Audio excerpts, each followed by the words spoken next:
Welcome to the modern elite. You think she forgot you because you stayed silent, but the silence you thought made you invisible is exactly what made you unforgettable. You think the man who speaks last loses, but sometimes the man who refuses to perform his pain is the only one she keeps hearing in her mind long after he's gone. Listen carefully. If you need truth more than comfort, subscribe now, because weak moments make you reach for lies, and you need reminders when your emotions start rewriting reality, not motivation, not fantasy. Reminders of what actually happened, what it meant, and who you must become after it. Here's what it really means when she hurt you, expected a reaction, and got your silence instead. It does not always mean she loved you. It does not always mean she wants you back. It means your silence broke the script. It means she expected access to your emotions and found a boundary instead. It means she expected noise, pleading, paragraphs, explanations, anger, begging, one more call, one more late night confession, one more emotional donation from a man who had already given too much. And when you didn't give it, she was left alone with something most people cannot tolerate: consequences. That's the word, consequences. Most men misunderstand this. They think if they don't fight for the connection, they look cold. They think if they don't explain themselves, they lose the story. They think if they don't chase, she'll assume they never cared. That is the misconception. That is the lie your pain tries to sell you at 2 o'clock in the morning when your pride is weak and your memory is romantic. It whispers, reach out one more time, clarify one more time, tell her what she meant to you one more time. Why? So you can feel temporarily relieved, so you can reduce the tension of uncertainty, so you can avoid facing the fact that some people understand your value only after your presence is gone. That's not love, that's withdrawal, and withdrawal makes men desperate. So let's get brutally honest. Your silence was powerful. Not because silence is a trick, but because it exposed who was depending on your emotional availability without respecting your emotional reality. Read that again in your mind. She could hurt you, she could confuse you. She could pull away, test limits, speak carelessly, disappear, reappear, offer crumbs, and still expect you to remain emotionally present. Why? Because she was used to your access being permanent.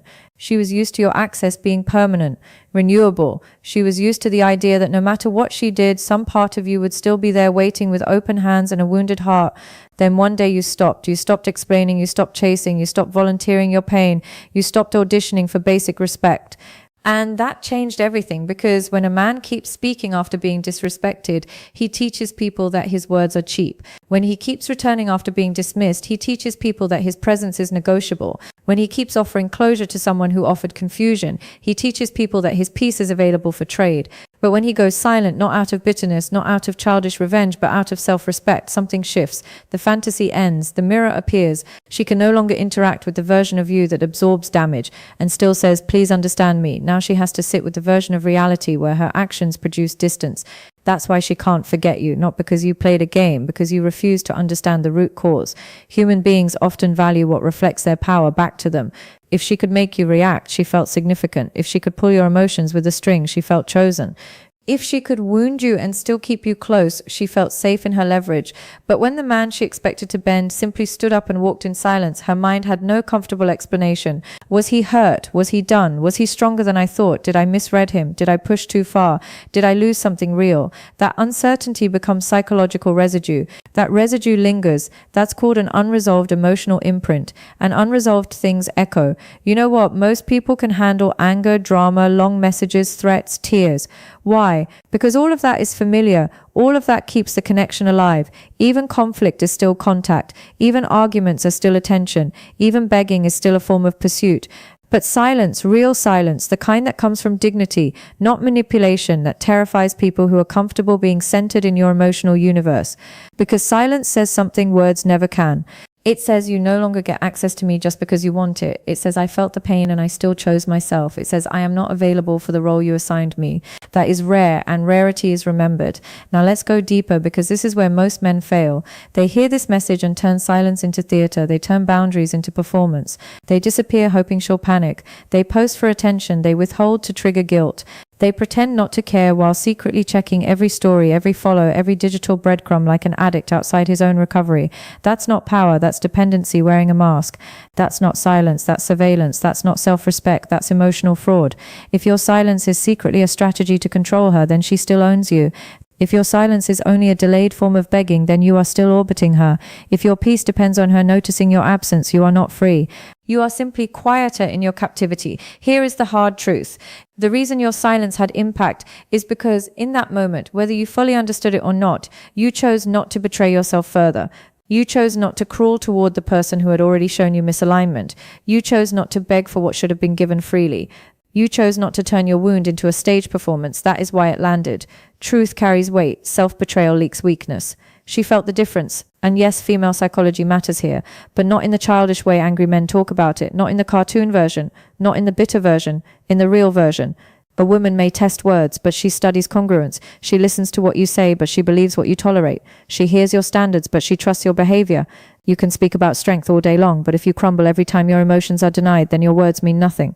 But when you feel deeply and still move with restraint, when you care and still have limits, when you love and still refuse disrespect, that registers deeply because it is uncommon, because it reveals spine, and spine is unforgettable. Why does it happen? Because your silence forced a collision between her story about you and the reality of you.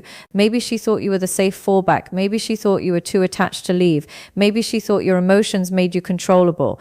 Maybe she thought hurting you came with no real consequence because your need for her was greater than your respect for yourself. Then your silence arrived and shattered that narrative. Suddenly, the man she thought she understood became the man she could not predict, and the mind obsesses over what it cannot neatly categorize. That's why absence can speak louder than presence. Presence comforts fantasy, silence confronts reality. But do not romanticize this. Her not forgetting you is not the prize. Let me say that again. Her not forgetting you is not the prize. Too many men hear messages like this and reduce their entire healing journey to one pathetic question. Is she thinking about me? Wrong question, small question, starving man question.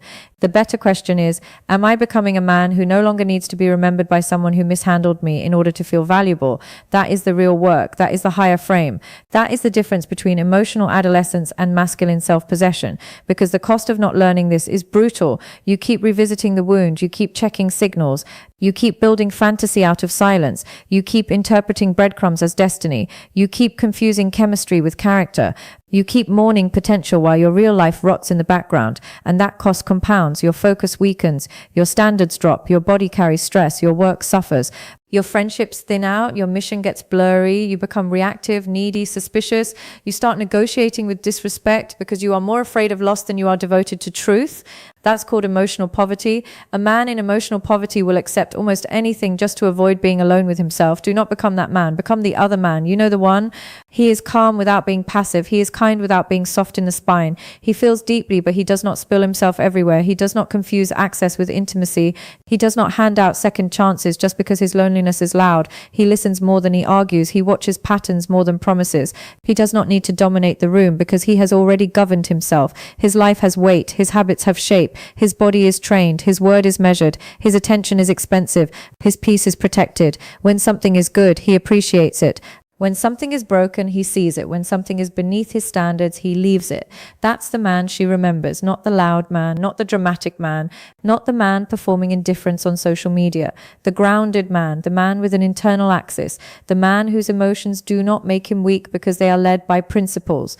The man who does not punish, he simply withdraws access. The man who does not announce boundaries every 10 minutes, he enforces them once. The man who does not need to be cruel to prove he has changed. The man whose silence is clean because his conscience is clean. That man is dangerous in the best way, dangerous to chaos, dangerous to manipulation, dangerous to dysfunction, dangerous to any dynamic built on half love and full access, because he cannot be steered by intermittent validation. He cannot be purchased with potential. He cannot be kept in confusion for long. The minute reality and fantasy separate, he chooses reality. And he pays the price of truth early. So he does not pay the price of self-deception for years. That is masculine self-respect, not hardness, not numbness, not revenge, alignment. So what do you do now? First, stop turning your pain into outreach. Stop writing messages you know you should not send. Stop explaining your value to someone committed to misunderstanding it. Stop asking for clarity from people whose behavior was already clear. Stop revisiting old conversations, looking for hidden tenderness inside obvious disrespect. Stop making a shrine out of your suffering. The relationship ended or the dynamic exposed itself, and now your job is not to decode every detail. Your job is to recover your center. Second, redirect your attention into proof, not affirmations. Proof. Train your body until your posture changes. Clean your space until your mind can breathe in it. Work until your confidence is built on confidence, not compliments. Read until your standards sharpen. Pray if you pray, sit in silence if you don't, but every day give yourself evidence that your life is moving forward without needing anyone's permission. Healing is not a slogan, it is architecture. You build it with repeated acts. Third, tell the truth about what happened, not the movie version, not the ego-protecting version, the truth. Maybe you ignored red flags because desire was louder than discernment. Maybe you accepted inconsistency because you were addicted to the highs. Maybe you overinvested in potential because being needed felt better than being respected.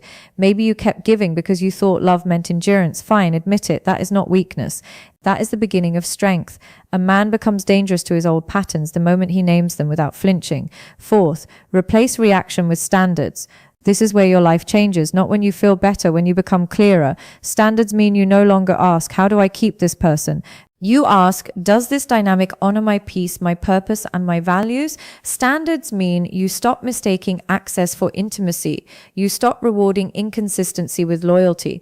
You stop negotiating your dignity because someone is attractive, wounded, charming, or temporarily interested. Standards mean you understand this simple law: what cost you your self-respect is too expensive. Fifth, master clean silence. Clean silence does not mean coldness. It means you are not available for circular chaos. It means you do not reopen doors your intuition closed. It means you can miss someone without moving toward what broke you.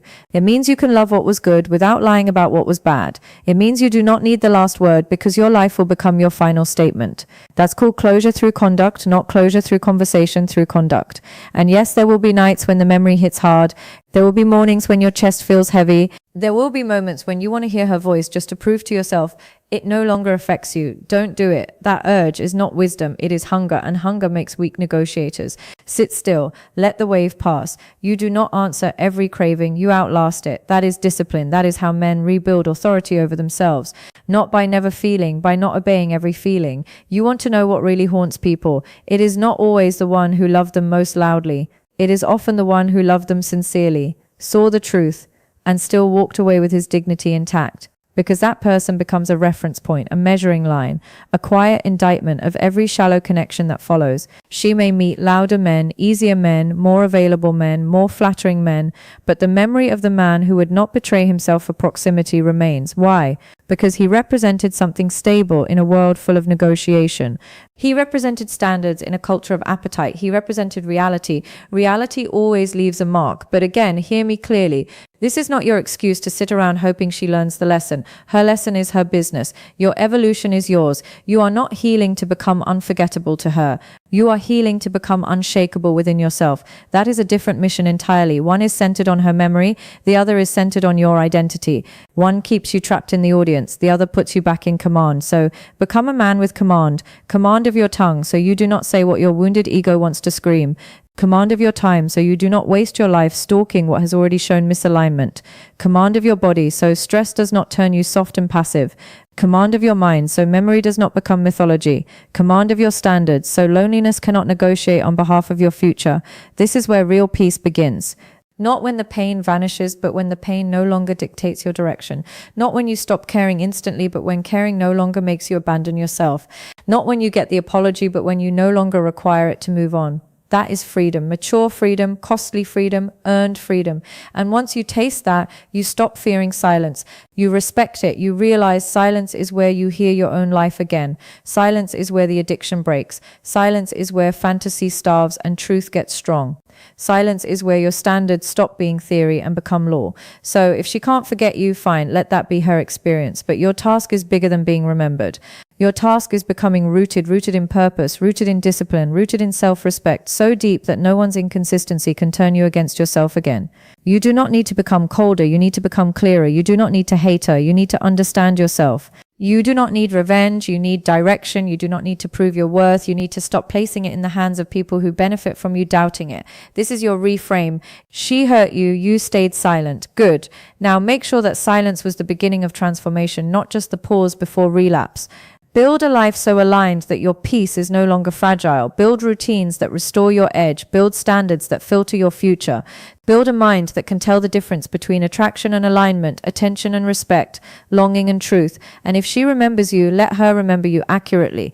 Let her remember the man who would not beg, the man who would not threaten, the man who would not perform heartbreak for sympathy, the man who felt the loss, accepted the lesson, and walked back into his purpose with his name intact. That man is rare. Be rare. You are not the rejected boy your pain is trying to turn you into. You are not the abandoned version of yourself that appears in the middle of the night asking to trade dignity for one more conversation. You are not the confusion. You are not the wound. You are not the silence either. You are the one who decides what the silence means. Make it mean rebirth. Make it mean standards. Make it mean the death of self-betrayal. Because in the end, the answer was never in her confusion. The answer was in your boundary. The answer was in your restraint. The answer was in the moment you finally understood that your deepest power was not making someone stay. It was refusing to abandon yourself when they didn't. That is your identity reset. You are not here to chase what disrespects you. You are not here to beg for what should come freely. You are not here to confuse emotional intensity with destiny. You are here to become a man whose peace cannot be purchased with mixed signals. You are here to become a man whose love is deep, but whose standards are deeper.